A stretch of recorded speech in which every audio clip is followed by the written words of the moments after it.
नमस्कार, आप देख रहे हैं उत्तराखंड प्राइम। मैं हूं आपके साथ प्रियंका। विधानसभा का मानसून सत्र का दूसरा दिन कल है। अनुपूरक बजट आरक्षण का विधेयक है विधानसभा में आएगा और साथ ही इसके साथ ही आपको बता दें कि कुछ अन्य विधेयकों में भी विधानसभा सदन में संशोधन के लिए आ सकते हैं। तो अहम खबर आपको बता दें, अनुपूरक बजट आरक्षण का विधेयक विधानसभा में और विधानसभा का मानसून सत्र का दूसरा दिन कल है और अनुपूरक बजट आरक्षण का विधेयक विधानसभा में आएगा। अहम खबर आपको बता दें, मानसून सत्र का दूसरा दिन कल और ऐसे में अनुपूरक बजट को लेकर भी विधानसभा में चर्चा हो सकती है। और इसके अलावा जो अपडेट निकलकर सामने आई है उसके मुताबिक अनुपूरक बजट और साथ ही आरक्षण विधेयक को लेकर चर्चा होगी। और उत्तराखंड की विधानसभा का मानसून सत्र दूसरा दिन कल।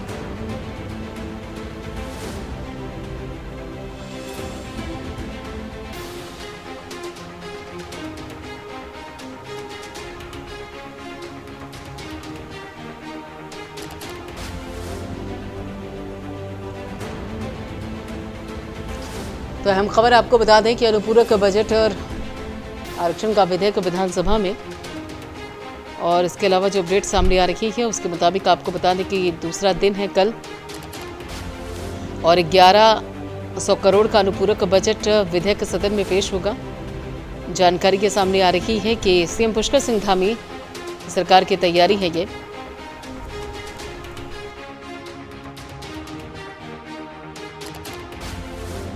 जितेंद्र पेटवाल हमारे साथ जुड़ चुके हैं। जितेंद्र पेटवाल, कल दूसरा दिन है और बताया जा रहा है कि अनुपूरक बजट को लेकर खासतौर पर फोकस रहेगा।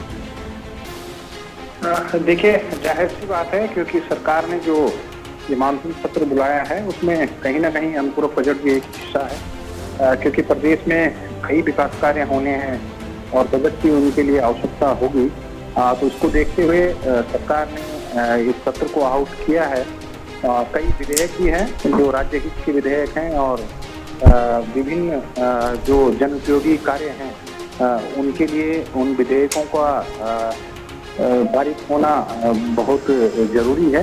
तो उसको लेकर भी सरकार की तैयारियां हैं और खासतौर पर जो अनुपूरक बजट है उसको लेकर भी कल ये संभवतः कयास लगाए जा रहे हैं कि लगभग 11,000 करोड़ का जो विधेयक है वो विधेयक सदन की पटल पर रखा जाएगा और उसके बाद उसको चर्चा के बाद पारित कर दिया जाएगा और राज्य के जो विकास कार्य रुके हुए हैं या जहां धन आवंटन की अभी कमी महसूस हो रही है वो कमी उससे पूरी हो जाएगी।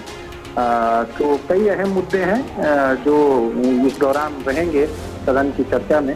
उन्हीं में से एक अनुपूरक बजट भी है जो अहम हिस्सा सदन का माना जाएगा। बिल्कुल, और इसमें यह भी बताया जा रहा है जितेंद्र पेटवाल जी कि इस अनुपूरक बजट के चलते कई बड़ी योजनाओं की सौगात भी उत्तराखंड के लोगों को मिल सकती है। यानी कि इस अनुपूरक बजट के जरिए कई साधन हैं जिनको साधने की कोशिश होगी। देखिए, जाहिर सी बात है कि जो राजनीतिक जनप्रतिनिधि होता है वो समय समय पर घोषणाएं करता है और अच्छी बात है कि सरकार अगर चाहे मुख्यमंत्री की घोषणाएं हों या चाहे अन्य कोई घोषणाएं हों उनके लिए बजट की व्यवस्था अगर करनी है तो अनुपूरक बजट के माध्यम से ही उनके लिए बजट की व्यवस्था होती है, क्योंकि सरकार का जो सालाना बजट होता है वो एक फिक्स बजट होता है।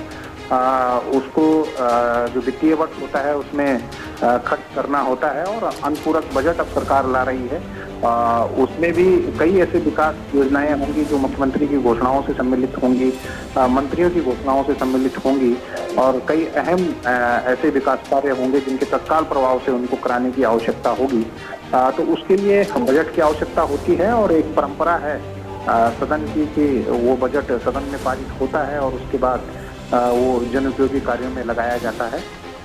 पर इसका एक जो पहलू है जिस पर हमेशा ध्यान नहीं दिया होगा या नहीं जाता है सामान्य जनमानस का, कि कई ऐसी केंद्र पोषित योजनाएं भी होती हैं जिनमें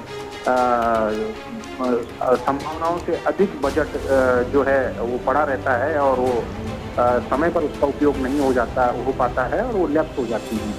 तो इस तरफ भी शायद सरकारें ध्यान दें कि केंद्र पोषित योजनाओं का जो बजट होता है उसकी कार्य योजनाएं समय से बन जाए और वो बजट समय से खर्च हो पाए और वो जनता के हित में वो पैसा लग जाए, उससे जनता की जो मूलभूत सुविधाएं हैं उनमें वो कारगर सिद्ध हो जाए।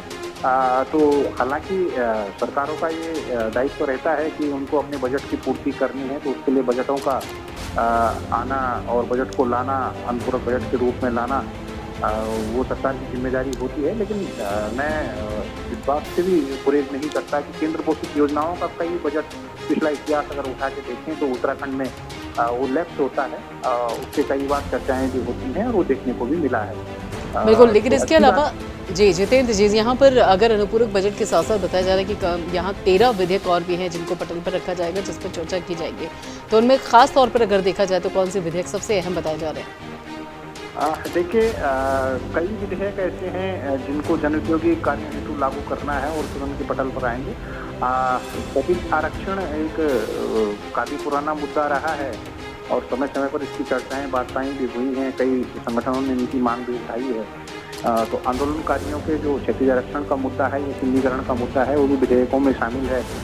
शायद उस पर भी अंतिम सहमति इस बार बन पाएगी और उसकी भी एक दृढ़ इच्छा शक्ति के साथ नई रूपरेखा के रूप में वो तैयार होगा, तो भी अपेक्षाएं की जा रही हैं। उसके अलावा कई ऐसे जनोपयोगी विधेयक हैं जिनको सदन में पारित होना है, उन पर अंतिम मोहर लगनी है और वो जन उपयोगी कार्यों के लिए उनको लागू होना है। जी चलिए, बहुत बहुत शुक्रिया जितेंद्र पेटवाल इस सारे अपडेट के लिए।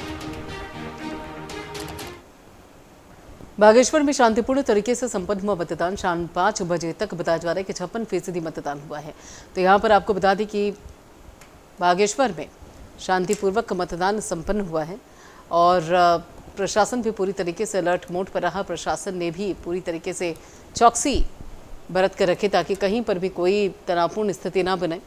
और ऐसे में जो नतीजा सामने आ रहा है उसके मुताबिक 56% वोटिंग बागेश्वर उपचुनाव में हुई है। तो ये तस्वीरें भी हैं आपकी टेलीविज़न स्क्रीन पर।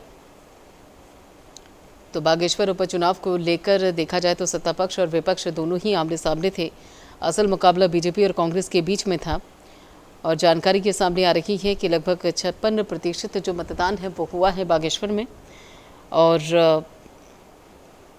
1673 जो वोट हैं वो पोस्टल बैलेट से डाले गए हैं।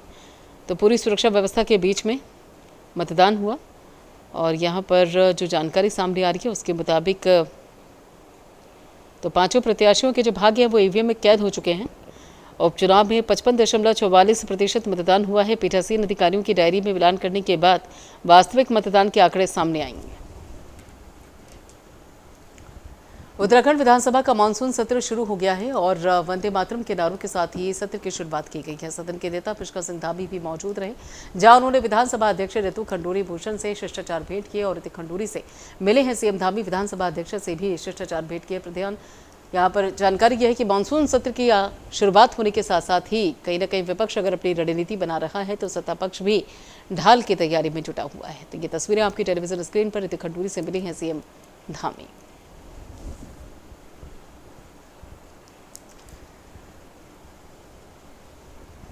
देहरादून में उत्तराखंड विधानसभा सत्र की शुरुआत हो चुकी है और सत्र के पहले दिन नेता प्रतिपक्ष यशपाल आर्य ने सदन की कार्यवाही सब 3 दिन चलाए जाने पर निराशा व्यक्त की है।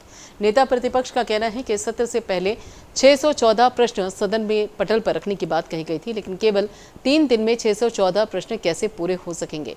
नेता प्रतिपक्ष ने सरकार पर सवालों से बचकर भागने का आरोप लगाया है।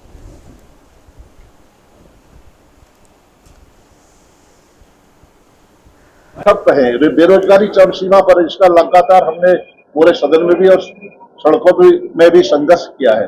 तमाम मुद्दों को लेकर हम चाहते हैं कि सरकार सदन में अपनी बात को रखे, क्योंकि हमारा जिम्मेदारी, हमारा धर्म है कि जनता की आवाज को हम बल दें। लेकिन सरकार, जैसा मैंने कहा, सवालों से बचना चाहती है। इनके पास सवालों के जवाब नहीं।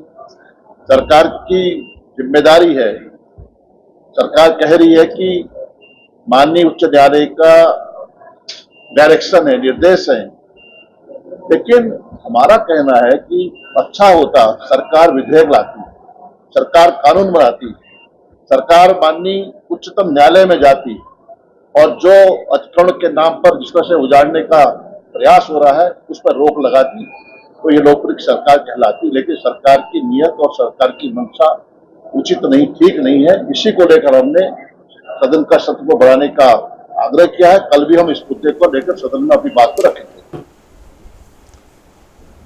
और अगली खबर पौड़ी से है, जहां पर जिले में सड़क हादसों की रोकथाम के लिए परिवहन विभाग की टीम गांव-गांव जाकर सड़क सुरक्षा के प्रति जन जागरूकता अभियान चला रही है। साथ ही सड़क हादसों में कमी लाने के लिए ग्रामीणों से फीडबैक भी लिया जा रहा है। वहीं पौड़ी श्रीनगर मार्ग के आसपास वाले गांव में परिवहन विभाग की टीम और आरटीओ अनिता चंद ने ग्रामीणों को जागरूक किया और बताया कि आखिर किस तरह से यातायात नियमों का पालन न करने वाले वाहन चालक हर रोज अपनी जान को जोखिम में डालकर यात्रा कर रहे हैं। आरटीओ अनिता चंद ने बताया कि पहाड़ की भौगोलिक स्थिति को ध्यान में रखकर यातायात नियमों का पालन करना वाहन चालकों के लिए बेहद जरूरी है।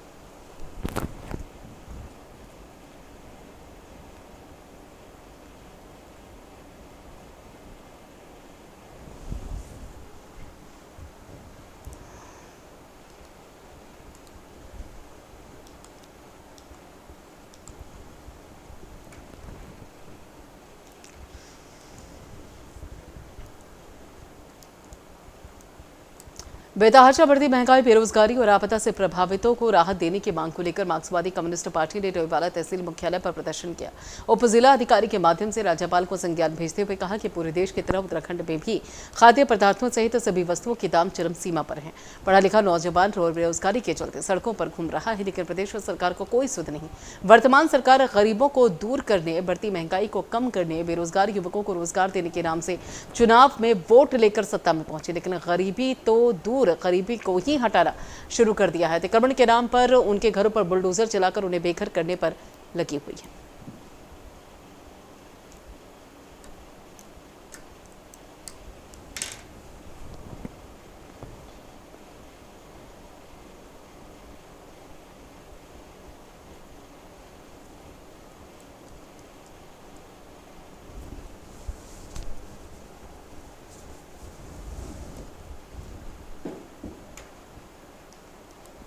हरिद्वार में हर की पौड़ी गंगा के तट पर रामघाट पर हरिद्वार सनातन धर्म से जुड़े तीर्थ पुरोहितों की संस्था अखिल भारतीय युवा तीर्थ पुरोहित महासभा ने उदयनिधि स्टालिन के बयान पर विरोध प्रदर्शन किया। महासभा के अध्यक्ष उज्जवल पंडित ने कहा कि उदयनिधि स्टालिन ने तो ये बयान देकर अपराध किया ही, लेकिन सनातन धर्म में जन्मे कांग्रेस, सपा, जदयू, उद्धव ठाकरे की शिवसेना और साथ ही आप पार्टी किसी नेता का बयान सनातन धर्म के समर्थन में नहीं आया। वहीं तीर्थ पुरोहित शैलेश गौतम ने कहा कि जिनको सनातन के विषय में जानकारी नहीं है उनको बोलना तो चलता है और वो सनातन के विरोधी हैं ही, लेकिन उनका समर्थन करने वाले वो सभी राजनीतिक दल जिनका बड़ा वोटर सनातनी है वो भी जूनियर स्टालिन का मौन समर्थन करते हैं। देखिए, जिस प्रकार से इस भारत के अंदर लगातार कुछ राजनीतिक दल सनातन धर्म पर, हिंदू धर्म पर लगातार हमला कर रहे हैं और अब जिस प्रकार से ये दक्षिण के नेता उदयनिधि स्टालिन ने जिस प्रकार से सनातन धर्म को खत्म करने की बात कही है, हम उनकी तो निंदा करते ही हैं और उनका घोर विरोध करते हैं, लेकिन साथ ही साथ ऐसे वो तमाम राजनीतिक लोग जो इनका समर्थन करते हैं और जो चुप्पी साधे हुए हैं, दुर्भाग्य की स्थिति यह है कि इस सनातन धर्म में जन्म लेने के बाद भी कोई राजनेता